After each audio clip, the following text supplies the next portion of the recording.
Hej og velkommen til Lodeshaven. I dag vil jeg vise jer, hvordan man skifter tændrør på en buskrydder. Det er ikke fordi jeg er verdensmester til det, overhovedet ikke. Og jeg kender faktisk rigtig mange, der heller ikke er verdensmester. Så det var sådan set dem, jeg tænkte, der måske kunne lære lidt af det her. Hvis nu der sidder nogen derude, der er verdensmester til jer, så synes jeg bare, at I skal slukke nu, fordi ellers så sidder I bare og kaster op og griner lige om lidt. Og det ville være synd, hvis I skulle have det dårligt. Så kan I slukke nu, og I andre kan kigge med nu.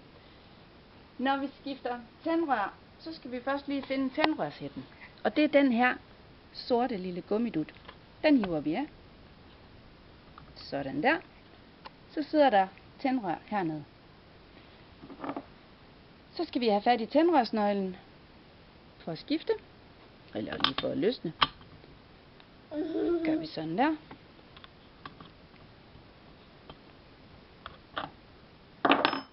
Så kan man skrue det ud.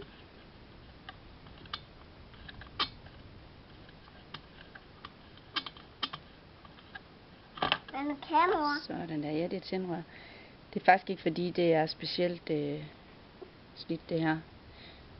Men min buskrydder, den er heller ikke særlig gammel, og den har ikke kørt ret meget. Så det er nok derfor. Men nu skifter vi det altså alligevel.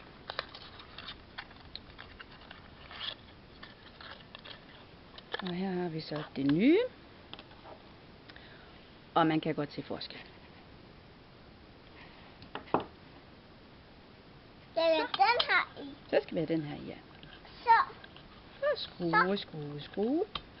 Ja. Og så bruger vi den her. Det gør vi nemlig, Melissa. Så bruger vi nemlig tændrørsnøglen igen. Ja. Og det er den her. Propper lige ned her. Og kommer ind og får fat. Og så skruer vi lige til. Fik jeg ikke ordentligt fat, kunne jeg mærke. Prøver lige igen. Sådan der. Så. Men kamera. Og så skal tændrørshætten egentlig på igen. Men jeg tænkte, jeg kunne lige vise jer, hvordan man skifter et luftfilter også. Og igen, jeg tænker ikke, det skal skiftes her, fordi den er faktisk næsten ny, den her maskine. Men det sidder her. Det er luftfilter. Og der er jo altså ingen snask på overhovedet, så det kan vi lige så godt bare smække på igen. Det var mere for lige at vise jer.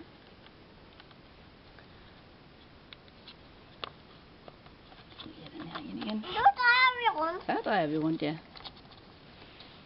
Så drejer der rundt. Sådan der. Hver gang man piller ved noget med motor, det gælder sådan set også plæneklipper for eksempel, hvis du skal til at vaske din kniv af, eller skifte din kniv på plæneklipperen, så er det meget, meget vigtigt, at du piller den her lille tændrørshætte af. Fordi ellers så kan det godt være, at kniven lige pludselig går i gang, og så går det saftsus med hurtigt med at miste sine fingre. Så det kan vi ikke have. Så hver gang du piller ved noget med motoren, så får du lige tændrørshætten hævet af. Så der ligner en hammer. Nu er den færdig. På med tændrørshætten igen.